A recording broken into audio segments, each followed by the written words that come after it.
Парижде өткен Олимпиада ойындарында тарихи нәтижеге қол жеткізген өзбек боксшыларының жетістігіне қазақстандық жанкүйерлер де қуанды. Оның ішінде ақындарымыз арнау айтып, тілектестік ниетін жеткізді. Екі алтын медаль жеңген бір түнде, өзбектерді құттықтамау мүмкін бе?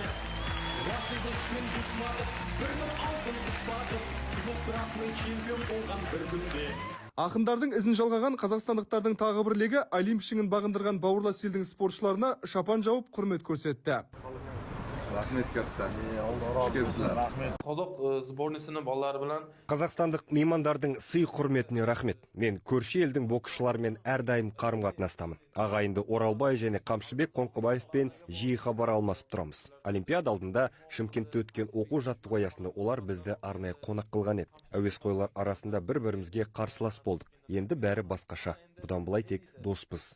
Жалпы өзбек боксында бір кездері 4 олимпиадада алтын болмаған. Бас бапкер Толқын Қылышевтың айтуынша, ол кезде ел ішінде жастарды шыңдайтын жарыстар сирек өтетін. Сондықтан Бахадур Жалолов бастаған шәкірттерін Қазақстандағы турнирлерге жиі қатыстырып, тәжірибе жинақтады.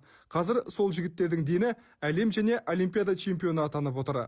Әрдайым айтарында казахский бокста Менің шәкірттерім қазақ боксының арқасында өсіп жетілді. Сол жерде өткен көптеген турнирге қатысып, мол тәжірибе жинақтады. Біз үшін Қазақстан қаншалықты күшті болса, соншалықты пайдалы. Мұны әрдайым айтып жүрем. Қазір біздің бокс жоғары нәтиже көрсетіп жүрсе, келешекте осындай бәсекелестіктің арқасында Қазақстанның жетістігі жақсара түсуі ықтимал. Анығында біз боксты бірлесіп қана дамыта аламыз. Бір-бірімізге қолдау көрсетіп, бірлескен жаттығуларды жиі өткізіп тұрсақ, нәтиже жоғары болады. Айта кетейік, Өзбекстан бокс құрамасында 2 кубалық бапкер қызмет етеді. Олар жергілікті спортшылардың техникалық және тактикалық тұрғыда шыңдалуына жауапты. Bosh murabbiy ham To'lqin akaning nimasi? Олар біздің бас бапкердің көмекшілері саналады. Жалпы командаға қарайды. Боксшыларға арнайы тапсырма беріп, орындалуын қадағалайды. Өткен жарыстарда олардың үлкен септігі тиді.